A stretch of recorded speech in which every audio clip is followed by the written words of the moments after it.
Welcome to the afternoon session. We are in the process. So last year it took us, I don't know, a few days to get the videos up on YouTube. We actually have some of them up already. I'm just not going to tell you where they are yet. Yeah, I work for a search company, so I can find them. But we are going to be posting them a lot faster, I think this year. And when we announce next year's GTAC, you'll find out why. And let's see, the Android app. So the total damage that you all did on our little Android app was 7 bugs total. We took all the bug reports that came in through Twitter, and lots of duplicates. I hate duplicate bugs. And we fixed 6 of them. See if you can find the one we missed. You can go to gtac.biz and download it again if you'd like. No more prizes, man. Come on. You guys have completely sapped me of pens and everything else. People have been asking a few questions, like how many presentations do you get? We get presentation proposals numbering well into the hundreds. We pop them in a spreadsheet, and we get a whole bunch of Googlers to, watch the videos, go through the slides, comment, and we sort through all of this and try to figure out how do we get good speakers, the best around. And this next talk, of all the external ones that came in, got the most votes, right? From the first time through, it's like, yes, we want to hear this, we want to hear this, we want to hear this. So I want to hear this. And I've also heard Simon Stewart mention Sauce Labs once in his talk. And Simon, only occasionally says stuff that's stupid. So I'm thinking that this is probably going to be a pretty good one. Unfortunately, it's a startup, and we forgot to tell the guy, don't take it too seriously. This is not a formal, and so he's in a 3-piece suit. So you've got to overlook that. Adam Christian, the well-dressed man, is here. Please welcome him.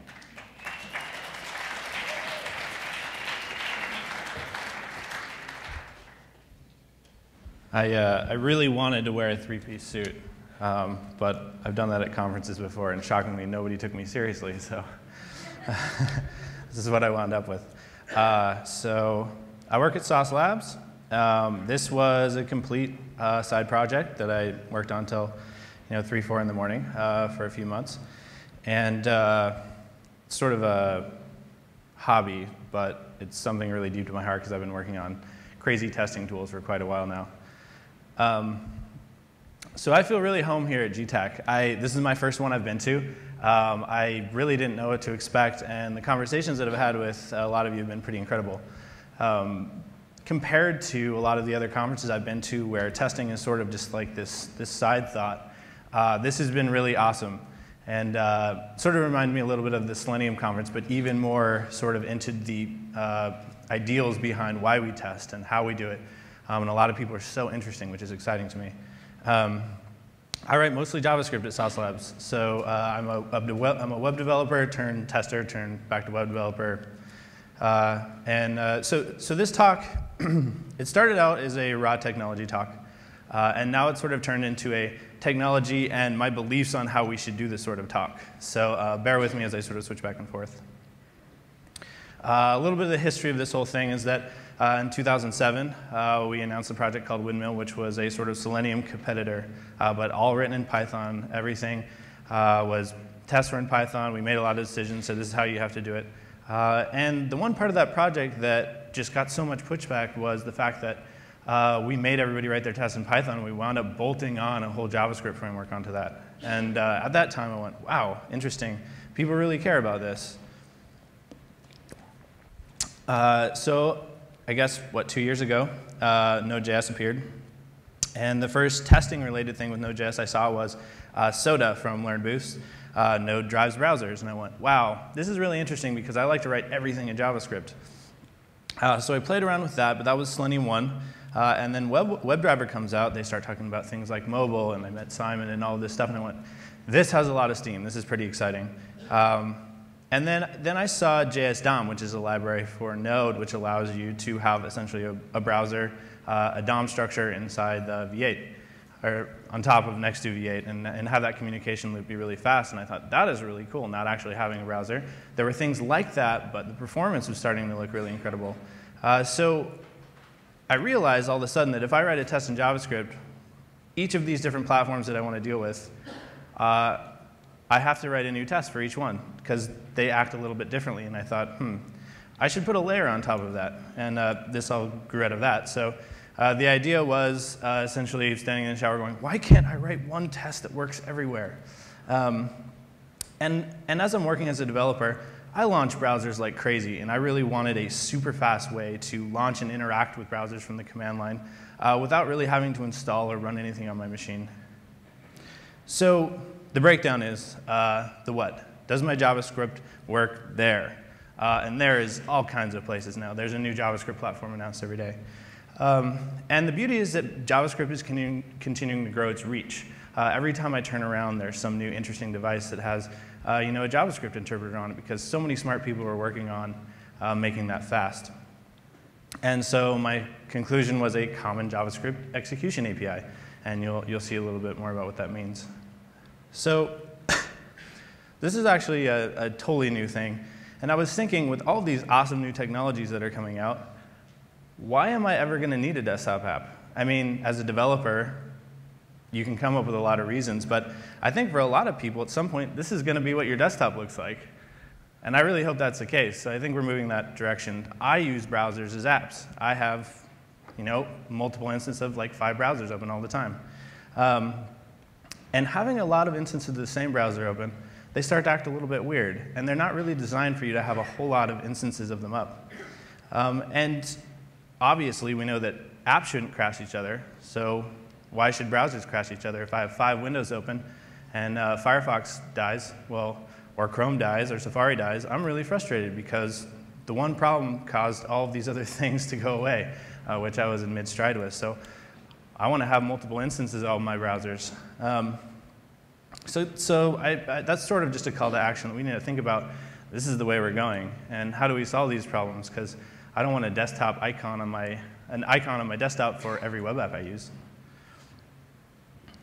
We had another realization, which may seem counterintuitive because I work for a company that basically makes its living off of this.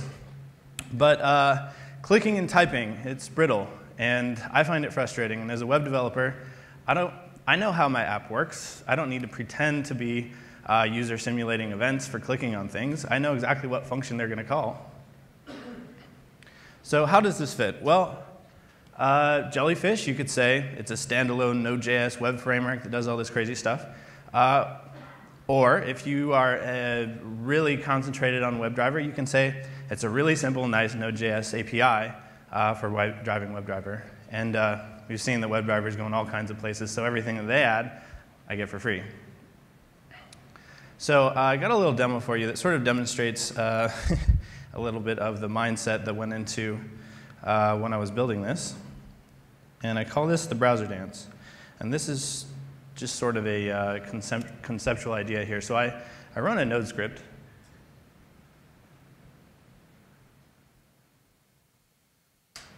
And you see a bunch of Firefoxes launch. And so I thought, well, I can pretty much manipulate everything about these instances now. And so what I'm actually doing is I'm using multiple instances of Firefox windows to spell letters. So that's JF for Jellyfish. And now by moving them around the screen with JavaScript, I'm going to change it to JS.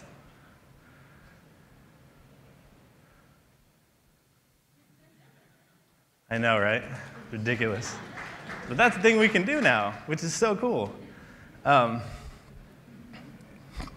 right, I'll get a little more serious on you here.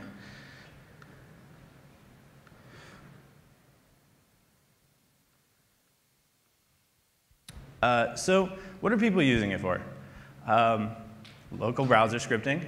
I like the idea that I can bring up 2 Firefoxes and log them both each into different Gmail accounts and do various things. I've actually gotten emails from people saying, well, I have multiple Google Apps accounts, and I want to be logged into them in the same browser. I don't understand why I can't do that. I have a Jellyfish script that brings them both up, and it's a pretty nice experience. So People are using this for running functional tests, but a really other interesting recent use cases, people have been doing their JavaScript testing, Jasmine, foo unit, QUnit, because you have this nice communication between the browser and the server side. And then I said parallel browser instance testing. When I bump up to running more than probably 10 instances of a browser on one machine, really strange things start to happen. So here's kind of the picture. I implemented what I needed at first, and I have a lot of hopes of adding additional stuff here. But you know, the three big browsers, I can talk to WebDriver pretty nicely, talk to Sauce Labs transparently, and then I implemented Zombie.js, which is the headless, you know, server-side JS DOM implementation of a browser. And then I was looking a little bit at Google JS Test also, which is conceptually very similar and pretty cool. So I'd like to add a driver for that. We all love mobile. Mobile is awesome. The concept of the project works just fine with anything that can run JavaScript. So I'll just show you real quick. Poor WebOS. Don't we love iMovie? It's so much fun. So I basically just have an emulator, and you can see that this is the right video.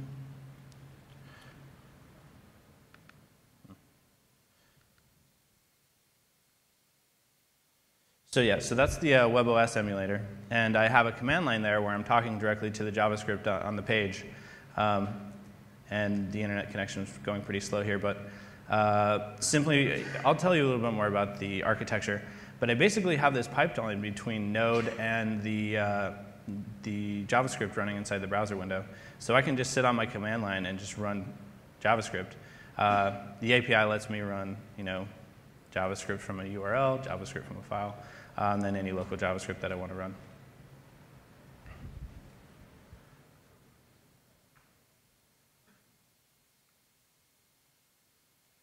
So the Android situation, we'll get into that here in a second, and then, you know, equally on iOS.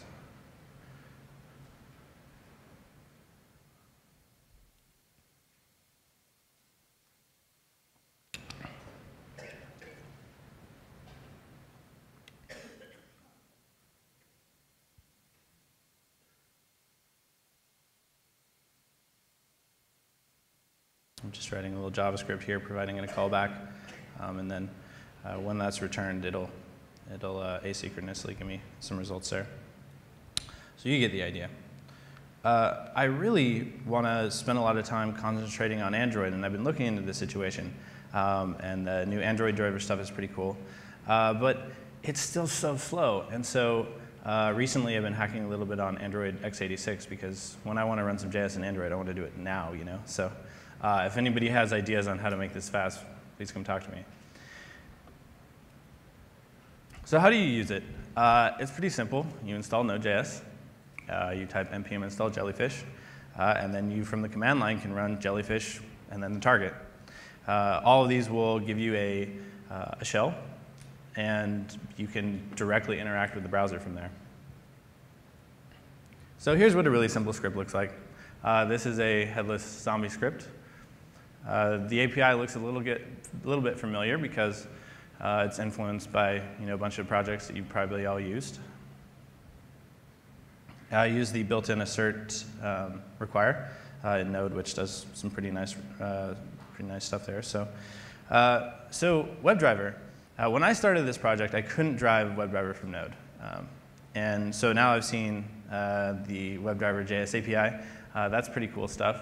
But at the time, I created a small project called wd.js. And it does the really important parts of WebDriver, which is go to a web page, execute some code, and kill the browser, which is really, to me, what matters, because I want everything I do to be in JS. So there's a lot of different projects on GitHub sort of now that are focused on driving WebDriver from Node. But I think this is really clean and fast and small. And if you just want to run JavaScript, I think you should check it out. So the overall architecture of the project is there's a super lightweight Node HTTP proxy. And this is the only part that I really don't like. But the fact that Node is super fast, the proxy works really, really well. And it is the piece that gives me this sort of tentacle into the different browsers. When I started the project, I tried to name everything after stuff in the ocean, and now when you read the code, it just seems ridiculous. But we've all done things like that.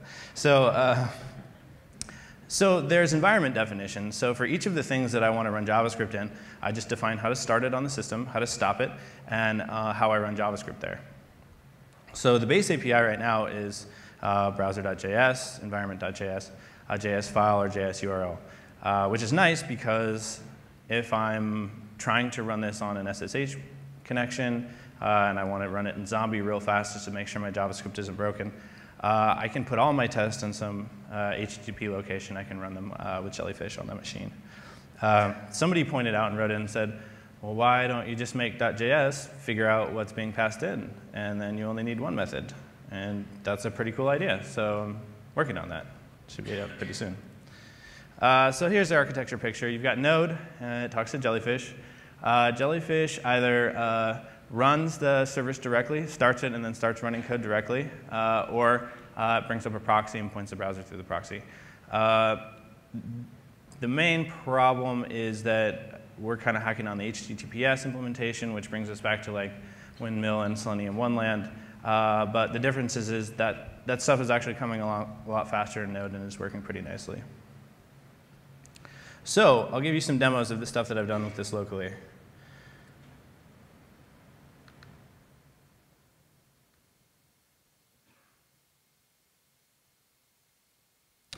Wish that was a little bigger there, but you'll see when browsers start flying around.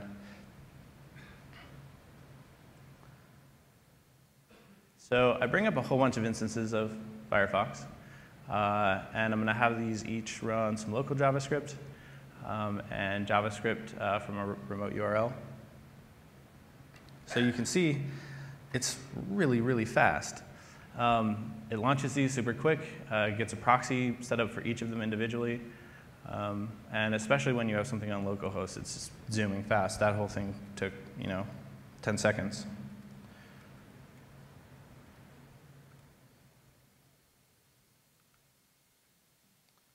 However, 5 Firefoxes is pretty cool, but multiple environments is even cooler. So here I'm launching Firefox, Chrome, headless, and I'm talking to a WebDriver server that's running locally to do Firefox also. So those are speedy fast. WebDriver is relatively fast, and then I also have another plugin where you can do up to 500 or whatever on Sauce Labs as well as these. So you can get this really interesting cross-section of running tests from a bunch of different places all at once.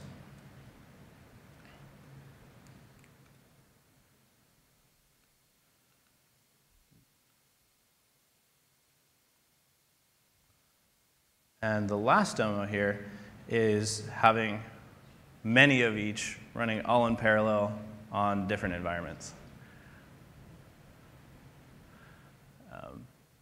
A lot of people say that the sort of perfect place to go for load testing is to run a ton of headless as well as normal browsers and try to get the normal browsers to fail in the ways that they would under huge load. And this is actually pretty easy to do that with. So you see that all my local stuff finished, obviously, then WebDriver kicks in and starts doing its thing. So let's see here. Try to keep all these straight in my head, I start to get dizzy. So if you want to build a Jellyfish driver for a new environment that comes out, it's actually really, really simple. It's one file that you drop in to the project, and Jellyfish environment target spells jet, so naturally that is an awesome acronym that I have to use. And you need a way to evaluate JavaScript. So if there's no way to talk directly to it, you can point the browser in the environment or any part of the JS environment through the HTTP proxy. And then as requests are made, it's going to automatically start talking to the server and asking, what should I do? So you need a way to start it, a way to stop it, and a little bit of JavaScript chops. So when I did my first Windmill talk in 2007 at PyCon, we had spent months building this thing, doing all this really cool stuff. And as soon as we were done with the talk, everybody sort of came at the stage and said, why isn't there built-in reporting? And I was like, I didn't even think about that. So I didn't want to make that mistake again. So we have if CouchDB is running locally, it creates automatically a new DB. And we store all of the different content for each of the test runs and actions in that database. So you can go back through and look at everything that happened. It's a one-liner. You just call the .couch method in the callback. So the future. I would like to get as many environments as possible. I would like to be able to say every different place that I write code that I want to use on the front end, on the back end, in this environment, in that environment, on mobile, I want to be able to write one test that can run in all of those places. So that's a lot of work. And I've had some really great people contribute on GitHub. I've had some pretty cool patches already for fixing local proxy stuff. And so that's really encouraging. But the plugin architecture is really, really simple. So if you have any interest in hacking around with it, you should definitely check it out. As I said, HTTPS is a project that's being worked on both the Node side and on the Jellyfish side. And I hope to have that pretty soon. And Node on Windows has come a long, long way. So in the very near future, that was the main group of bugs that were logged when I first launched this is, please give us Windows support. Works on Mac and Linux. Pretty soon I'm going to have something that works with Node.exe, which is really super exciting. The main issue there is that on Windows, obviously, browser URLs and stuff are a little bit different on the local system, the browser paths. And I would like a way for firing events and navigating through the browser to automatically generate some JavaScript code that'll run in all of these places. And so I was having a conversation here yesterday, and Google Byte looks actually pretty cool. I haven't spent a whole lot of time trying to generate JavaScript from user interaction. Usually there's another layer there where we try to go into the Python or whatever with, like Selenium IDE or Builder. But I would like to I'd really like to get to the point where I can introspect enough of the AST that I could generate some pretty cool JavaScript tests from not a whole lot of work on the user's part. And the other thing is use Jellyfish for good. So it's really easy to get a script up. It's really easy to get stuff running in parallel. And of course, when I presented it as OS Bridge, 20 minutes later, somebody was already DOSing the Wi-Fi. So you use it for load testing, but in a good way. It's a great tool for app testing. Please use it that way. Even JavaScript intermittence analysis. Sometimes it's really hard to get a bug to repro, and I can pretty much get them every time if I run it with 10 of 3 different browsers. It'll happen once. And I do that frequently to fix things on the Sauce Lab site. And also, go ahead and use it to upvote your pictures on various services. I know we're all looking for a way to do that.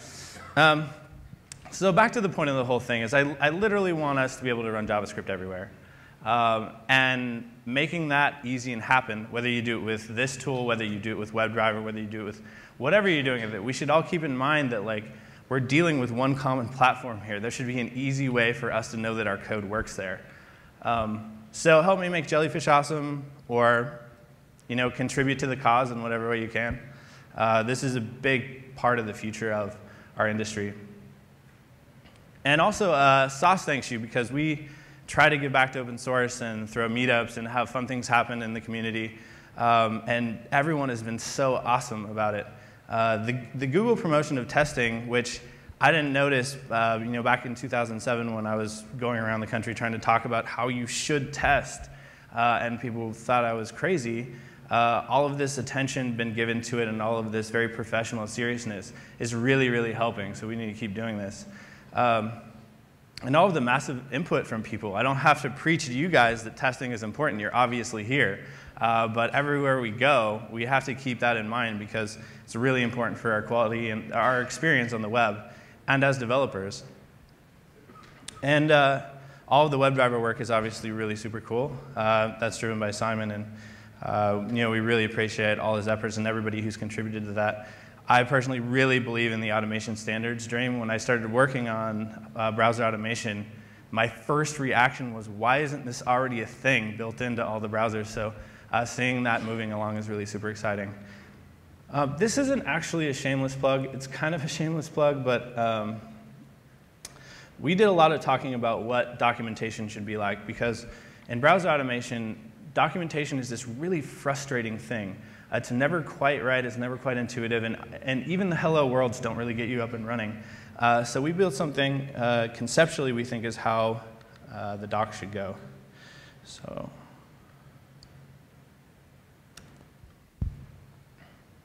So we have a UI that has the different languages, the different versions of the testing tools, and the different operating systems that you might want to run those on. And this is how easy we think it should be for you to get up and running with a test. Obviously, this is the Python version. We just easy install Selenium. And then we have a one-liner, which downloads you a test, configured, and gets you up and running. So as Selenium tests for sauce are, one line different in terms of the target URL than a Selenium test, we'd like to sort of make this the example of how easy it should be for you to get up and running, because a lot of people who are QAs and moving into QA dev have a really hard time with it.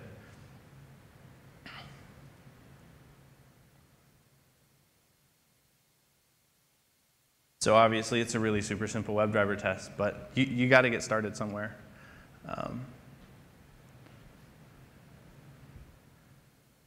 There we go. So I think we should all keep that in mind.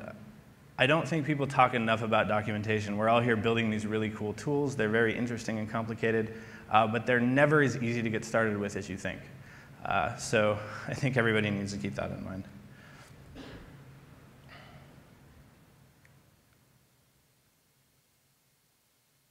So I zoomed through that pretty quick.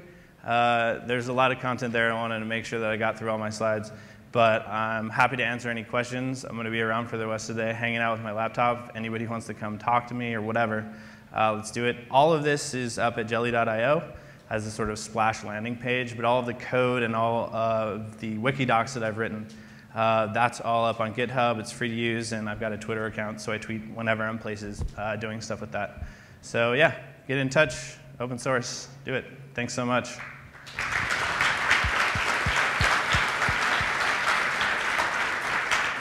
All right, we have time for a few questions.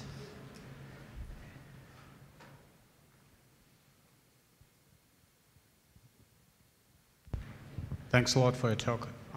I just wanted to ask you main differences between Jelly and Jasmine. We use Jasmine for JavaScript testing. So Jasmine and FooUnit and those frameworks are designed for building test suites and sort of constructs for knowing if your JavaScript unit test works, assertions and stuff like that on the client side. Jellyfish actually works really nicely with those, because I don't try to provide how do you design a suite, how do you design a test case. Those are loaded on the client side. So what people are doing is they're using Jellyfish to, through whatever route you want to bring up the browser, and to append a script tag to the page, which has your Jasmine test, and start that running. And Jellyfish acts as sort of the communications bridge, saying, is this done yet? Give me all of the results. Stick those in CouchDB. And the way I like to think of it is there's going to be lots of stuff like that people want to do in the client. You want to do an page coverage analysis. You want to do all of this other stuff. I want to be able to run that JavaScript and everything that I did in that session to be stored in a DB that I can go look at. So it's not really competing. I was just wondering what your thoughts are on CoffeeScript and Dart and sort of the future of JavaScript. Interesting question. This is, I had a lot of heated conversations about this. I think that JavaScript as a language has some work to do. The way that I want to be a part of that is by pushing improvement in the language of JavaScript itself. But I do think for people who are coming from not a programming background into sort of a QA engineer role, CoffeeScript is a little bit easier to understand. It's a little bit a little bit less cryptic in its inheritance model, et cetera. So I think if you were going to bring in a new group of people and try to train them into being a test developer, CoffeeScript wouldn't be a problem. And that compiles into JavaScript, and I don't have a problem with that. I mean, I really want people to be as productive as possible, and so that's sort of my goal. In terms of Dart, I don't know that much enough about it to really throw darts at it, but I was at the JavaScript conference in Berlin about 3 weeks ago, and we all kind of stood up and said, this is not something we should be fighting. If we can make the browser experience better, the application experience better, we need to do that. So let's not be negative about this. Let's not, because traditionally engineers are very nitpicky about things like this, especially when something new comes out. And I think that's something that we should all do, is really try to be positive and help all these projects be as mature as they can. Any more questions? Hang on a second.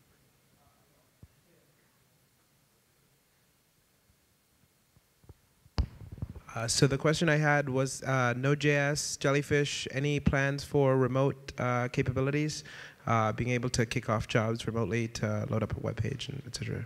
Right. So there are some projects happening in Node right now that are for communicating back and forth between different machines running Node. And ideally, my concept would be that I would like different Jellyfish nodes to be able to talk to each other. If I just installed it on 3 different machines, I'd like to be able to talk, over to that other machine and have it run 10 zombie tests while this is all going. And I really want to make that nice out of the box, so I'm spending a lot of time thinking about how that should happen. But essentially, when you install it on machines you have access to, you should be able to set up some keys and just communicate within each of them like it's local. So yeah, there are plans to do that. I'll keep everybody posted. Okay, Adam, oh, wait, we've got another one in the back over here, Bonnie. I just wanted to ask, as far as the context in which the JavaScript that you run is running, is it, as far as like the security model and stuff like that, what are the caveats and what are the sort of gotchas when you run these tests? And the same thing kind of goes with Zombie. Like, what's your experience with Zombie as far as tests that maybe run in a browser but don't run in Zombie or stuff like that? Yeah, so obviously there's small differences in each of the execution engines. And so actually Zombie right now seg faults every time I push it too hard. That's why I want to get some of those other projects up for headless. But as long as, so I have some code in there that checks to see if there's a window object, because a lot of the browser depends heavily on the window object. And if there isn't one, I can use JSDOM to fake one, or I can at least not make it fail when it's trying to access a window object. If you're trying to do a lot of things like firing events on text boxes and stuff, it depends on that environment. But my main goal is so using the driver, I can flatten that out, right? I can say if it has some sort of a DOM environment, I can make sure that that works enough with the API so that that test can run there. That's sort of going to be an ongoing thing. But the sort of tests that I'm thinking about are more like, not exactly unit tests, but if I have a blurb of JavaScript that are like helper functions, and those should run anywhere in JavaScript land, that's really what I'm focusing on. This other stuff is just cool and additional. So if I was going to structure how I would build out a Jellyfish test set, it would be all of this sort of basic helper stuff, making sure that they're unit tested correctly, maybe some UI stuff with Jasmine or FooUnit or something like that. And then the last set would be actually functionally interacting with the events in the DOM.